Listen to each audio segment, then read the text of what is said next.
So guys, yan yung setup natin. Setup tayo na piso wifi. Hindi ko na videohan yung paglalatag namin sa fiber. Yan guys. Itong setup na ito guys, Starlink pong source na ito. Starlink, tapos naka Mediacom lang tayo. Nasa 200 meters po ang distance niya. Yan. Hindi ko na videohan yung paglalatag. At saka yung Starlink guys, na-active na po ng may-ari. Siya na po yung nag-set up doon. Kaya hindi ko na pinapakita sa video dahil siya naman yung nag-set up. So sa mga ganitong set up guys, yan, lagyan natin ng router. Yan, merong router. Kasi basic set up lang po yung ginagamit natin. So yan, lagay tayo ng router. At saka yan, yung mga saksakan. Tapos yung Wi-Fi 5 so po ito. Yan. Yung setup. So bali pinapagawa lang sa atin ito, pinapa-setup, pero hindi po atin yung window na ito guys. So pinalipat po sa atin. Ayan. Ayan, meron pang laman. Meron pang laman dito sa loob ng barya. Dahil pinalipat sa ibang area yung window. So ayan. Oh. Dati LPB po yan. Nagloko yung LPB. Pag hulog mo na 5 piso lang yung makalagay sa system. Pag maghulog ka ng GS, minsan 8 saka 9 yung reading ng system. Kaya pinalitan natin ng orange Wi-Fi 5 soft. Ayan, okay na siya. So ayan, nakasaksak na. Doon sinasaksak natin yung so ito yung Mediacom. So gigabit po yung Mediacom na ginagamit natin guys, kaya 5 lang yung ilaw niya. So ibig sabihin 100 yung nakailaw niya. Ayan, 100 yung nakailaw niya. So ibig sabihin 9 giga, kasi 9 giga yung router na ginagamit natin. So ayan, meron na siyang internet dahil ayan, meron siyang internet agad dahil nakabuhay na po ito. So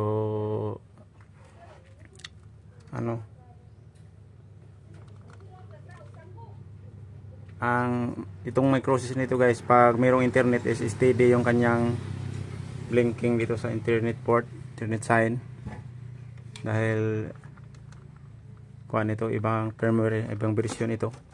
So yung unang version, so pag walang internet, pag mayroong internet, nagbi-blinking yung kanyang indicator.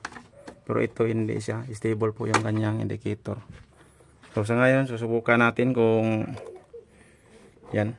So troubleshoot natin. O yun yung sira ng window. Mayroong problema yung window. So ang problema niya is palagi lang siyang umiilaw. Yan. So ito troubleshoot natin kung ano yung dahilan. So ang gagawin natin, patayin muna natin yung board. Yan. So ayan guys. So ang gagawin natin dito, tanggalin natin yung memory card. Ayan. Tapos ibalik natin ulit. So ibig sabihin kasi guys, pag steady yung ilaw dito, ibig sabihin hindi siya nare-reading yung OS. Ayan, saksak natin ulit. Ayan. So ayan guys. So hintayin natin siyang pumapatay dyan. Ayan. So ayan, so ibig sabihin guys, good po yung ganyang setup. So memory card lang yung ginalaw natin. So ayan, umiilaw yung board. Ayan. So ibig sabihin, yan yung goods niya. Hindi siya umiilaw. Dahil wala siyang nakasaksak na UTP cable. So saksakan natin ang UTP cable, umiilaw po ito. So ibig sabihin, goods po ito. So ayan, so ganun lang yung pag maka-encounter kayo ng problema. So mga basic lang ito sa mga halimbawa sa binibilinan yung mga bindo or bumibili ng bindo sa online.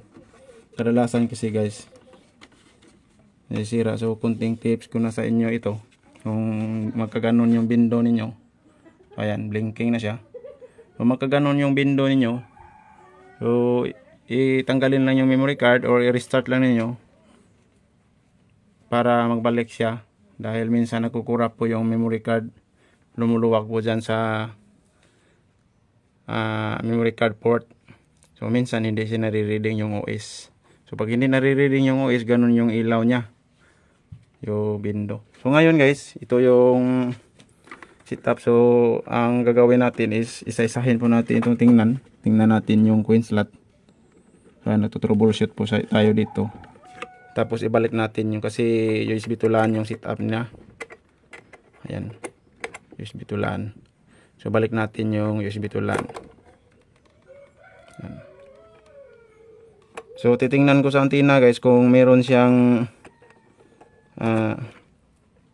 titingnan ko sa antenna kung tingnan ko sa antenna kung pwede siyang magbilan, kasi ibilan setup po natin ito using antenna. So ang antenna doon katulapad. So kukunin lang natin yung antenna dahil dito muna natin i-setting sa baba. Yan, dito kami sa loob ng bahay o tindahan ba ito guys. Yan, maliit na portion po dito. Ayan, napakainit. So nagtutroubleshoot tayo. Bali nagtutroubleshoot natin yung window. So ganun yung mga tips ko sa inyo sa mga baguhan. So marami kasing nagtatanong sa akin, so regarding yan, hindi ko masagot isa-isa. So ginawan ko siya ng video. Natao naman na nagka-problema yung window na ito. Sabi ng may-ari hindi daw gumagana. So kaya pala guys, kasi ang bakit kasi ito nilipat, dahil hindi daw gumagana sa ibang area, may problema. So konti na lang kita doon, kaya nilipat lang dito. Ganon pala yung problema niya, dahil pala konti na lang kita dahil may problema yung window. So ngayon nakita natin yung problema, may napakita ko sa inyo. Ganon lang yung kabisik yung problema sa memory card. Ayan guys. So minsan guys hindi na siya gumagana, hindi na siya magkuhan, kahit tanggalin mo, saksak mo tanggalin tapos restart, hindi na siya magkuhan. So pag ganon yung problema, reflash na. Ayan guys, yung dating P2P po siya, dating wifi. Tingnan nyo gaano nakatagal yung antenna guys. Yan, wala itong problema, pinalitan lang niya dahil naka Starlink na siya. Yan, Starlink na siya. Tapos mas prepare kasi yung guys, yung linya, kasi itong antenna na ito ay marami na nakaharang, nakahoy sa area. So hindi na siya pwedeng gamitin. Kaya ang ginawa natin, nilatagan natin ng fiber. Pero wala po itong problema guys. Goods po ito. So ayan, ito yung antenna niya. Tingnan nyo kung ano nakadumi. O matagal na ito. Ayan, tagal na itong antenna na ito. So i-set up natin ito, papaganahin natin para naman maka-income yung may-ari nito. Makabawi mo lang yan siya sa gastos. Ang problema kasi nito guys, hindi pa masyadong marunong yung may-ari. Tapos yung window niya, binili lang niya sa online. Yan, binili lang niya ito sa online. Tapos pag may sira, malayo kasi yung may-ari guys, kasi online lang niya binili. Hindi basta-basta maayos. Yan, saksak natin sa POE. Ganon yung problema pag sa online kayo bumibili. Pag may sira yung window, mahirap i-troubleshoot. So maghanap pa kayo ng technician para magkuha. Yan guys, so ibig sabihin, umiilaw apat na yung umiilaw sa Mercusis, sa router natin, yan Mercusis. Ibig sabihin, goods na yung ating board. So nare-reading na niya yung router. So nilagyan natin siya ng router rito para siya yung pangsalo sa IP address ni Starlink. Ayan, pwede po itong pangsalo siya. Antis to. So ayan. So ayan, sinaksak natin yung board, antenna. So hintayin lang natin siyang mag power. Yan, kasi bagong saksak pa ito. Yan, pa-power na. So pa-reset. Yan, i-reset natin. So bilangan lang natin ng 10 seconds. Yan. 1 2 3 4 5, 6, 7, 8, 9, 10. Tapos bitawan yung button, bitawan. Yan, bitawan. So yan guys, yan. Yan, mag-boot up po yan. So, ibig sabihin pag mag-boot up yan, naka-reset na po siya. So yan guys, nag-boot up na yung antenna. So pwede na natin itong pasukin, isetting natin. So pakita ko sa inyo. Kung meron siyang bilan, ibila natin ito. Pero pag wala siyang bilan, hindi na natin siya ibilan. USB tula na lang yung gamitin natin. Dahil pwede naman yung Wi-Fi 5 soft kasi pwedeng bilan, pwedeng USB tulan. Pero mas maganda kasi yung bilan guys. Dahil madali siyang kaysa USB LAN. Meron kasing USB LAN pag nasisira yung USB tulan. Hindi na siya gagana. Mas maganda yung naka-direct na yung board saka kuan sa antenna, internet. Para maganda yung kanyang takbo sa internet. So ayan. Hindi ko sinasabing hindi maganda yung USB to LAN. Maganda, pareho lang sila na maganda. Depende sa pag-setup rin guys. Depende sa ating setup. Pero itong ang ibig kong sabihin, pag halimbawa kung naka USB LAN tapos nasisira, so hindi na siya gumagana. Unless na nakabilan siya, wala na tayong problemahin pa sa USB to LAN kung masisira ba siya or hindi, dahil naka-direct na po siya sa board. Kung ang board yung nasisira, so agad natin siyang malalaman. So ganun yung setup, yung purpose natin kung bilan ito. Pero USB to LAN at saka bilan, pareho lang po ito guys. Yung performance wala namang kaibahan dahil mayroong internet, depende kasi sa setup yun. So dapat dito, yan, gigabit din. Pag nagbibilan kayo, siguraduhin yung gigabit. Ang ibig sabihin ng gigabit, 8 po yung wire niya dito. Yan. 8. 9 giga is 4 lang. 4 lang yung wire. So pwede na ninyong buksan. Tingnan ninyo. Malalaman nyo dito kung gigabit pa or hindi yung ginagamit ninyong USB to LAN. So ayan, settings natin. So yun guys, connect tayo sa Wi-Fi. So patayin naman natin yung data. Tapos on natin yung Wi-Fi.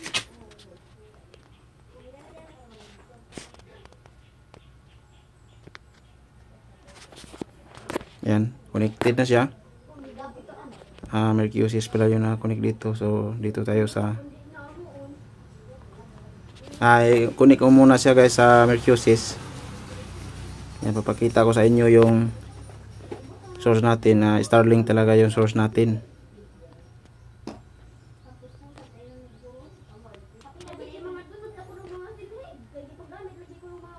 Ayan, connected na siya sa Mercusis. So try natin i-speed. So yun guys, speaks Starlink yung ating internet. So speed test tayo. So ayan. Ayan yung nakukuha nating speed dito. So ganon kalakas yung nakukuha nating speed. So naka-router lang po ito, 2.4G. Ito lang yung kadalasang speed ng 2.4G. Minsan naabot siya ng 60 Mbps. So pero sa atin, yung natin, so goes na ito, okay na ito dahil naka-bandwidth po ito yung ating filter. Meron kasi itong filter na Mercutic. So naka-bandwidth po doon yung management niya, kaya 30 Mbps yung lumalabas dito. So ayan. So ganyan guys, pinapakita ko lang sa inyo. So ayan, pinapakita ko lang sa inyo guys na okay yung ating setup at saka Starlink yung ating internet. So ayan. So 40 Mbps. Kung mahina lang talaga yung upload ni Starlink guys, pero okay naman siya. Yan, maganda yung kanyang jitter at saka ping. Saka yung kanyang upload at download ng ping. Mababa rin mababa rin yung kanyang numbers. Yan. So ayan guys, connect na tayo sa Compass. Yan. I-set natin para ma-okay na yung window.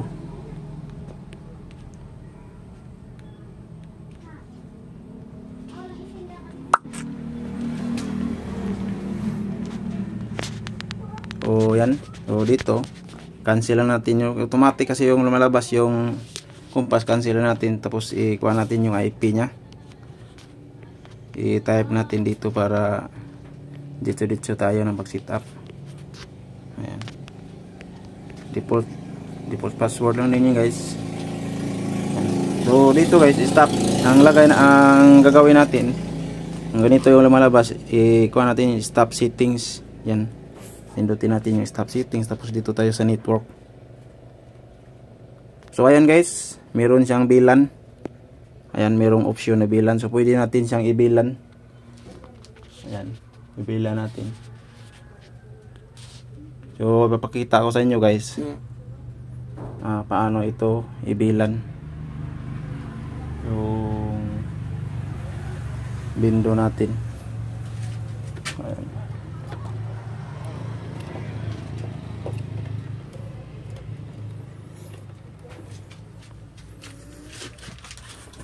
Ayan, add natin yung bilan. Ayan, add natin bilan 13.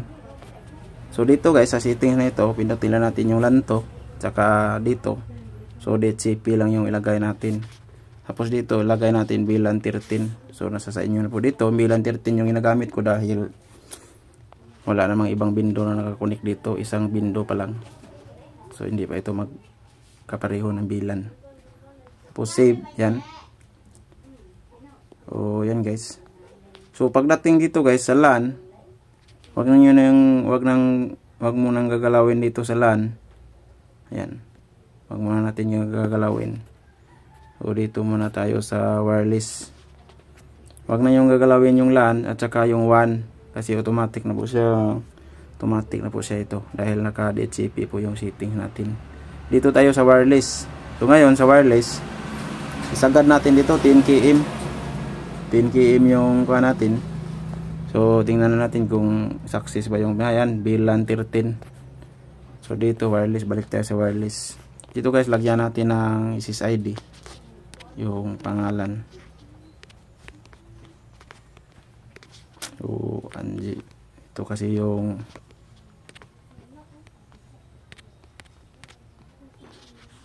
yan, Angie Biz Wi-Fi. Tapos dito guys, yan, pindutin natin yung bilan 1. Tapos submit. So ganun lang kasimple yung pagbibilan ng Compass 314in. Ayan, dalawang steps lang. Ayan, okay na siya. Tapos yung bindo nyo, siguraduhin nyo na nakabila na siya. Bilan 13, nakasit na sa bilan 13 yung bindo. Pag depende nyo kung anong bilan na gagamitin ninyo, pero dito sa ating sitwasyon, ang ginagamit ko dito is bilan 13. So ayan. O di na natin mapasok yan, oh. Di na mapasok. So set up natin. Ito guys, yung bilan na ito, yung yan, yung bilan ito, dito tayo mag-set. Dito tayo sa may nakalagay dito kasi LAN at saka WAN. Dito sa LAN, ito yung PoE. At saka yung sa WAN, dito yung internet. Dito natin nilagay yung ISP natin. Yan. Dito sa WAN na ito. Yang 1 port niya. Tapos yung board, yan. Yung board niya. Diretso na natin dito sa kanyang, maiksi po yung kanyang wire. O palitan natin. Dito. Maiksi kasi yung wire niya. So dito na siya guys sa LAN. Kasi nakabilan set up na po siya. Ayan. Kabilan set up po siya. So ayan, umiilaw yung kanyang board. Ayan. So ang ginagawa natin dito is troubleshoot at saka reset up. O yan. So yan. So naka setting na po siya. Tapos yung ISP natin, dahil tinanggalan natin siya dahil yung ISP natin, dito na tayo mag-connect sa nabukara na. Ayan. So ito yung gagamitin natin, yung wire sa ISP.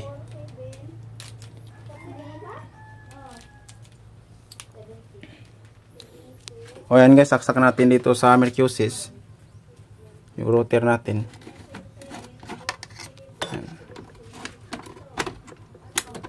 Ayan. So nakasaksak na siya. Tapos dito saksak natin sa 1. Yan, saksak sa 1. Yan, saksak sa 1. So yan guys, nakabila na siya. Ayan, nakabilang setup po ito. Bakit siya namamatay? So ayan. So yan. So yan siya guys. So ibig sabihin pag nakabilan ito, lahat ng ilaw dito ay lahat ng indicator dito ay ilaw. Yan. Lahat at saka 1 niya iilaw siya. So ayan. So subukan natin siyang mag-connect. So ayan guys. Dito pag bilan po ito, yan nakasaksak na siya. Saksak na. Dalawang cable. Pag bilan po yung setup natin, yan. May ilaw po ito lahat. Yan. May ilaw po siya lahat. O yan yung ating setup. O ayan. O ayan, so nakasaksak siya dito. Tapos dito yung ISP nakasaksak. So try nating maghulog. Ayan. Wi-Fi. Ayan, connect tayo sa Anji. Yan, dito Anji. Piso Wi-Fi.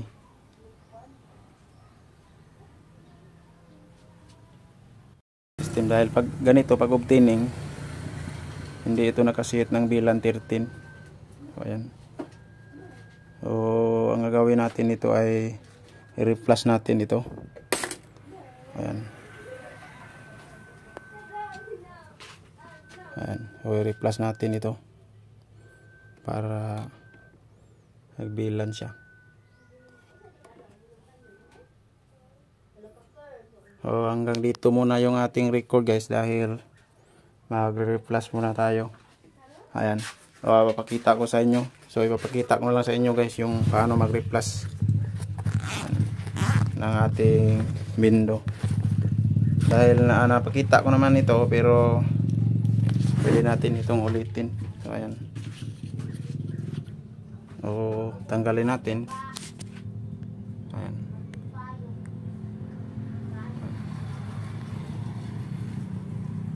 So, ayan guys. So, patayin ko muna yung window. Tapos tanggalin ko yung memory card. Ayan.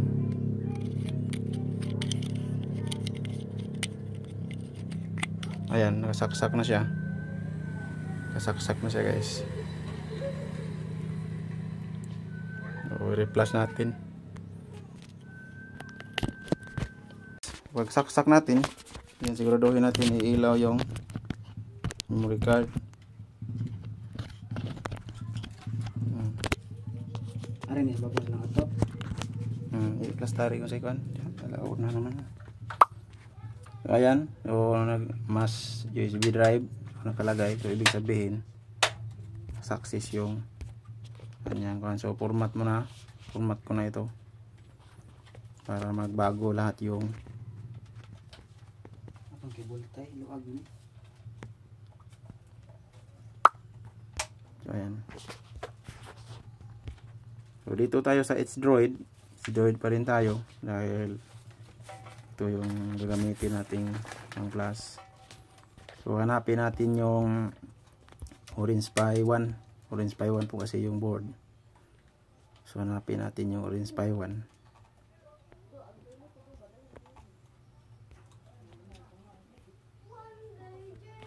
Ayan dito. So ganito guys, ground access, pindutin na natin. Tapos okay. Tapos right image. Tapos skip. Yan, skip nyo agad guys. Yan.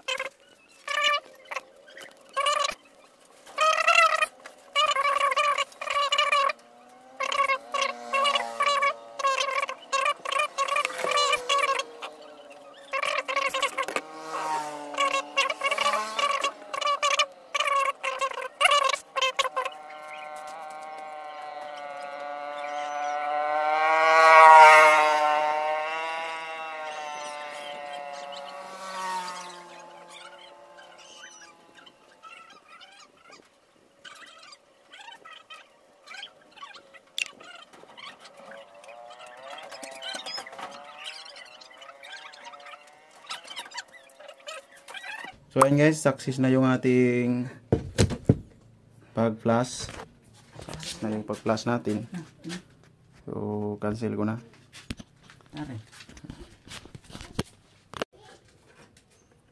Ni-replace ko siya guys dahil nakasit na yung ating antenna. So ayan. So yan, nasaksak na natin yung memory card. Ayan, nasaksak na natin dyan. So i-on na natin ito. Ayan, set up mo lang namin yung antenna guys. Para mapabilis tayo. So ayan, okay na siya. So